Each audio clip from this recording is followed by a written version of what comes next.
So, here's a question for you. How do you define success in your life? And are you successful? Or do you consider yourself, by and large, to be a failure? A lot of that depends on the standards we use and what we measure ourselves against.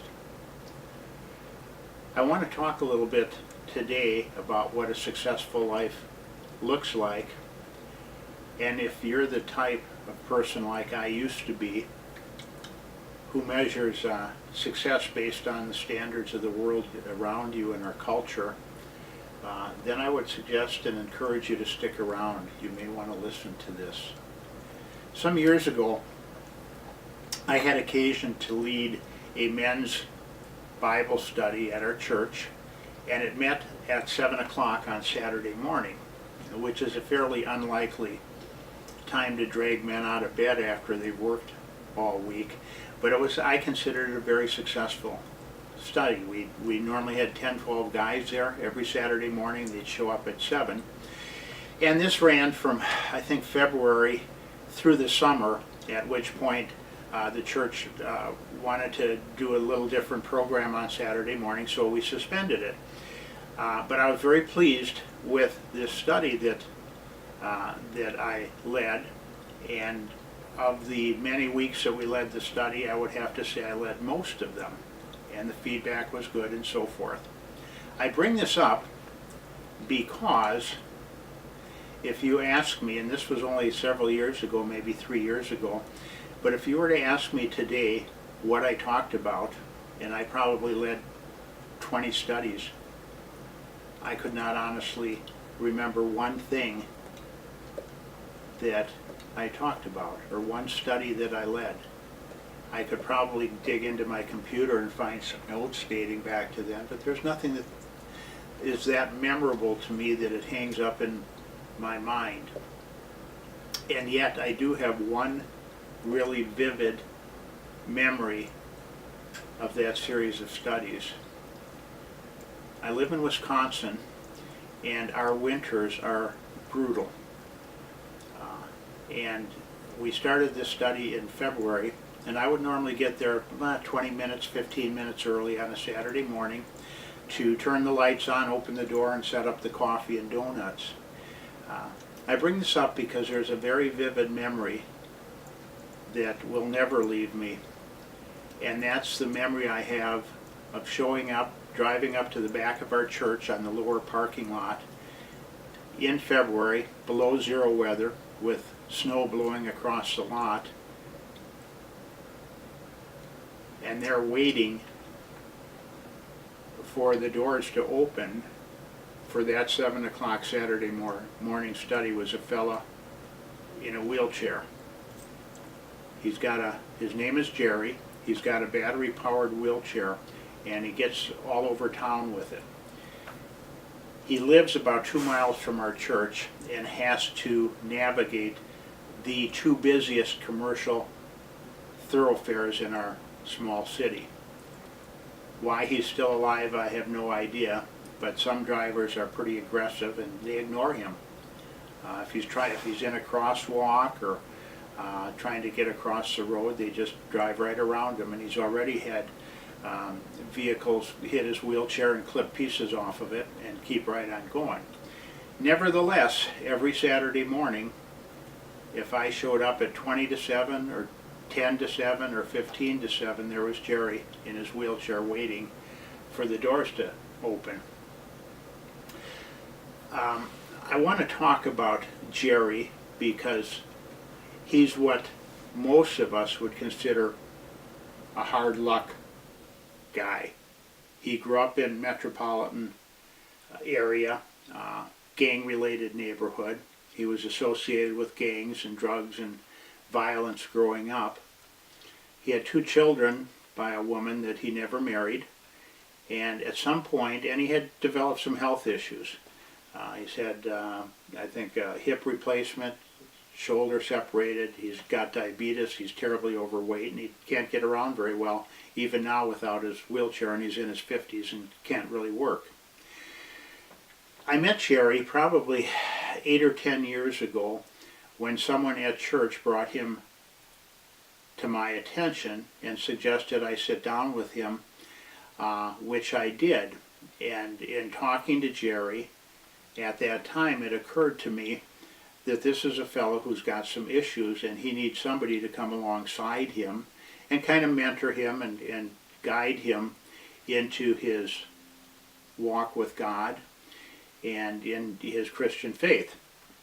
So I met with one of our pastors after I met with Jerry, and I said, Jerry needs a mentor.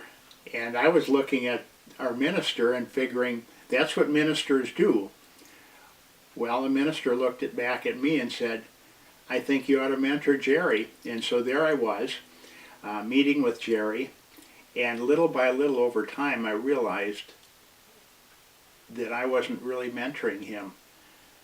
One of the few situations in my life where I came to do much more listening than talking, and particularly as I heard Jerry's story and learned about his life.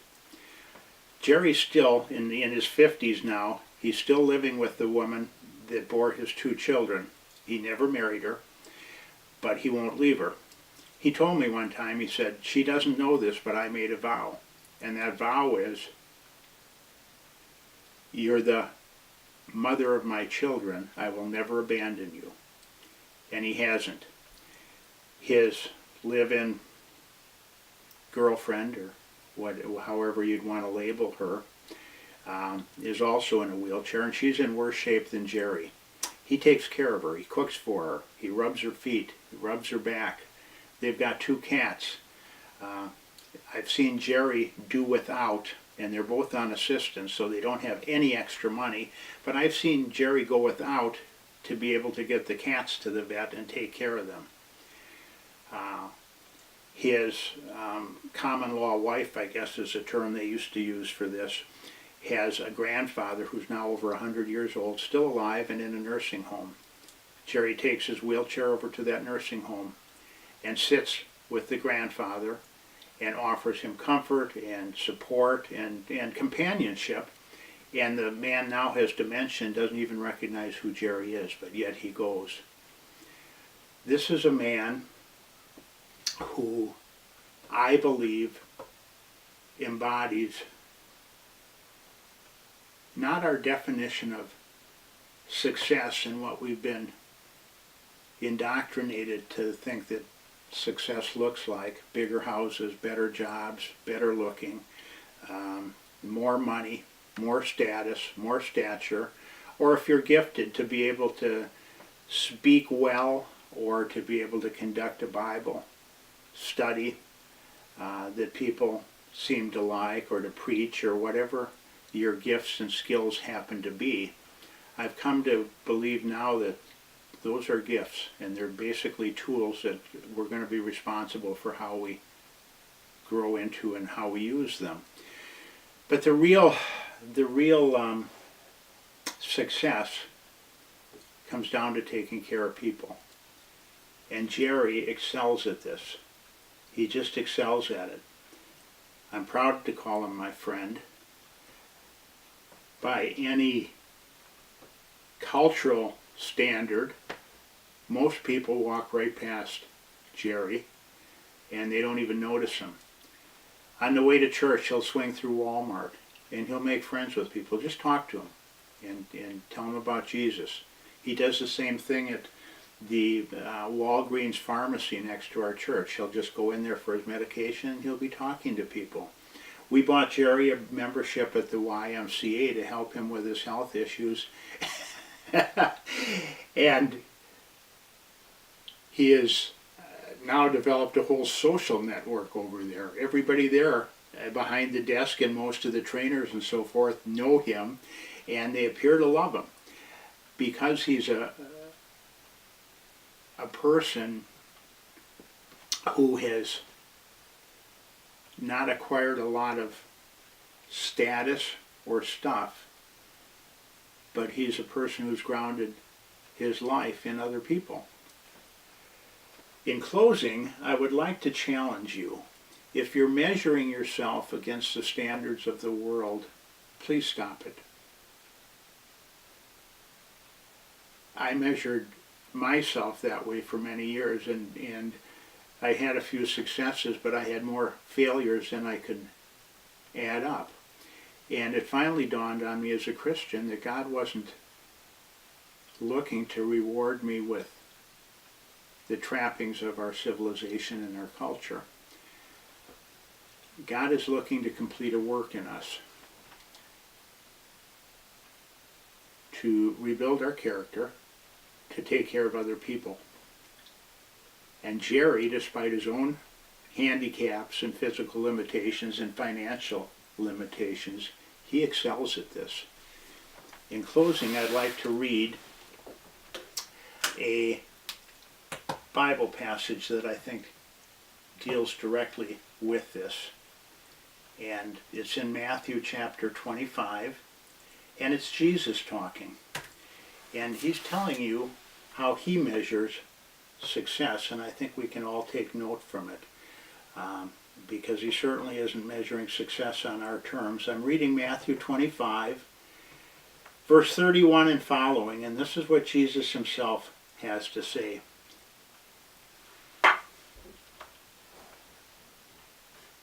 Verse 31 and following. When the Son of Man comes in his glory, and all the angels with him, he'll sit on his glorious throne. All the nations will be gathered before him, and he will separate the people, one from another, as a shepherd separates the sheep from the goats. And he'll put the sheep on his right and the goats on his left. And then the king, that would be Jesus, will say to those on his right, "Come, you who are blessed by my Father, take your inheritance, the kingdom prepared for you since the creation of the world. For I was hungry, and you gave me something to eat. I was thirsty, and you gave me something to drink. I was a stranger, and you invited me in. I needed clothes, and you clothed me. I was sick, and you looked after me. I was in prison, and you came to visit me." And then the righteous will answer him, "Lord, when did we see you hungry and feed you, or thirsty and give you something to drink? When did we see you a stranger and invite you in, or needing clothes and clothe you?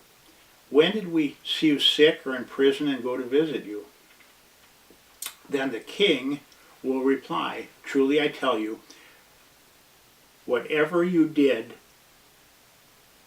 for one of the least of these brothers and sisters of mine, you did for me."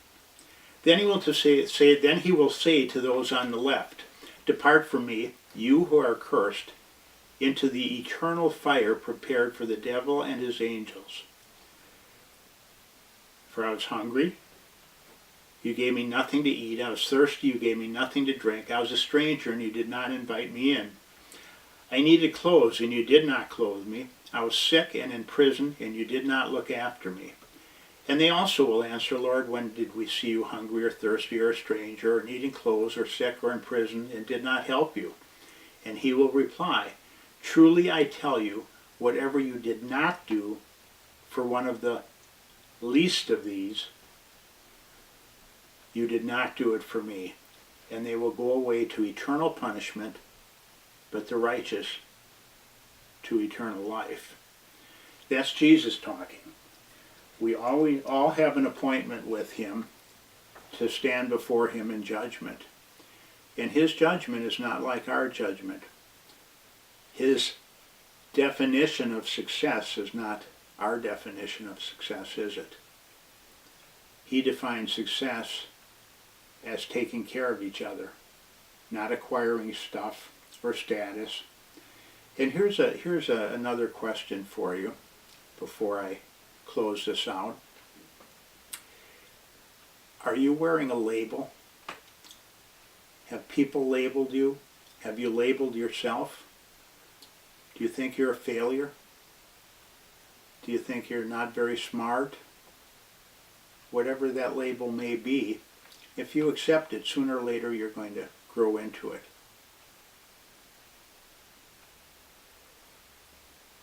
Jesus assigns each of us value, and he went to the cross to prove it. And he gives us each gifts. They're individualized gifts. We don't have to be generic people that all fit into the same mold. If you want a successful life, I would suggest to you very simply find out what your gifts are, what your passions are, pursue them regardless of status or money or what have you. Those things will come as you need them because God promises to take care of you. And then as you're going about exercising and growing into your gifts and your skills and your passions, concentrate on other people. Take care of them. I'm proud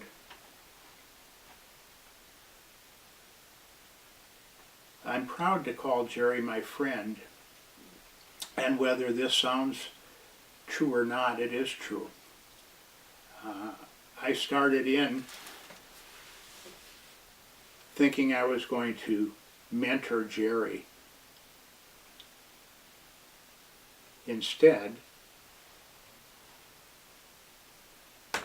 I've learned so much from him that he is now one of my primary role models, and I'm 71 years old.